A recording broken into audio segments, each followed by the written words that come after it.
50 మంది ఒకటే క్వశ్చన్ అడుగుతారు, డాక్టర్ గారు దీనికి ఏంటి ఎప్పుడు చూసినా మందులు వాడాలనా, ఇంక ఇది తగ్గదా, మాకు ఎన్నాళ్ళు వాడాలా, ఈ మందులు వాడటం వల్ల మాకేమైనా సైడ్ ఎఫెక్ట్లు ఉంటాయా, వీటికి అలవాటు అయిపోతామా, అడిగి అడిగి వాళ్ళకి విసుగొస్తుంది, చెప్పి చెప్పి మాకు విసుగొస్తుంది. కానీ ఏంటంటే దీంట్లో ఉన్నటువంటిది ఏంటంటే ఒక దానివల్ల ఈ ఆస్మా అటాకులు రావు, దానికి 100 కారణాలు ఉండొచ్చు.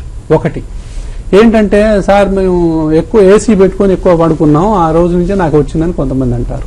కొంతమంది ఎక్కువ స్పీడ్ ఫ్యాన్ కింద పడుకుంటే రావచ్చు.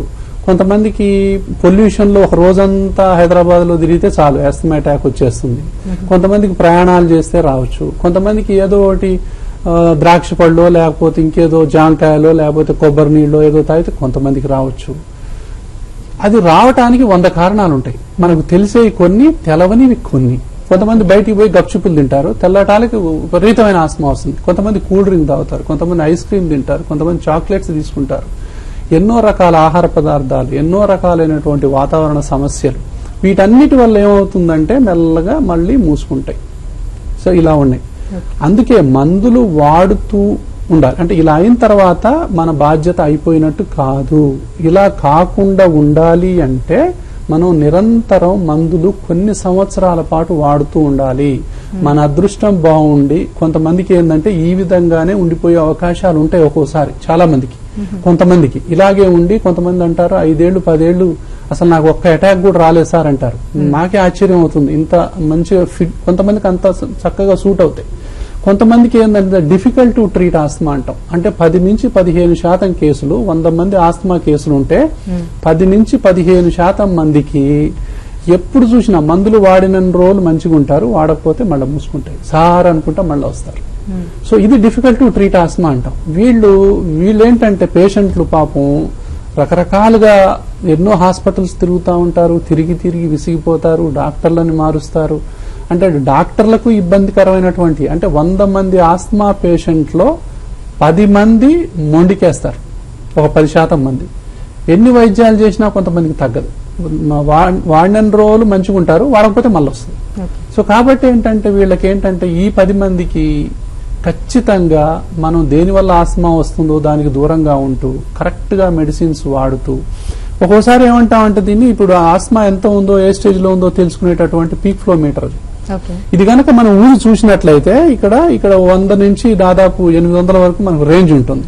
సపోజ్ వీళ్ళు బాగా గట్టిగా ఊదినప్పుడు ఇట్లా అని ఊదినప్పుడు ఇట్లా 400-500 పాయింట్లు వచ్చింది అనుకోండి, సో అంటే మంచిగా ఉన్నట్టు.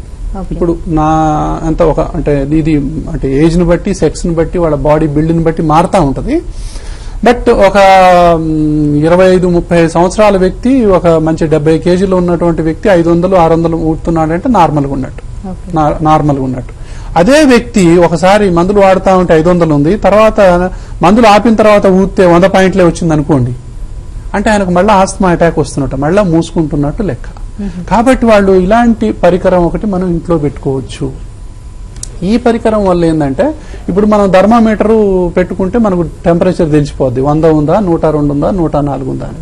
బీపీ పెట్టి కట్టుకుంటే మనకు తెలిసిపోద్ది బీపీ ఎంత ఉందో. ఇది కూడా అలాంటిదే. ఆస్తమా ఎంత ఉందో మనకు ఇంట్లోనే మనమే తెలుసుకోవచ్చు.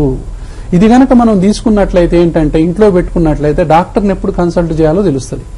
హైయెస్ట్ ఎంత ఊదారు, 500 ఊదాడు ఒక వ్యక్తి అనుకుందాం, హైయెస్ట్ ఆయన లంగ్స్ బాగా ఉన్నప్పుడు.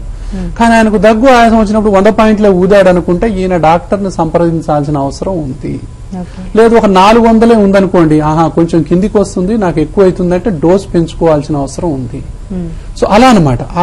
అంటే వాళ్ళు అంటే ఆస్తమా యాక్షన్ ప్లాన్ అంటాం ఇది. అంటే వాళ్ళంతటా వాళ్లే హోమ్ మేనేజ్మెంట్ ఆఫ్ ఆస్తమా అంటాం. ఇంటి దగ్గరనే ఆస్తమాని కంట్రోల్ చేసుకోవడం ఎలా అంటే ప్రతిసారి డాక్టర్ దగ్గరికి రావాలంటే వాళ్ళ జీవితాలన్నీ హాస్పిటల్ చుట్టూ తిరగడం సరిపోతుంది.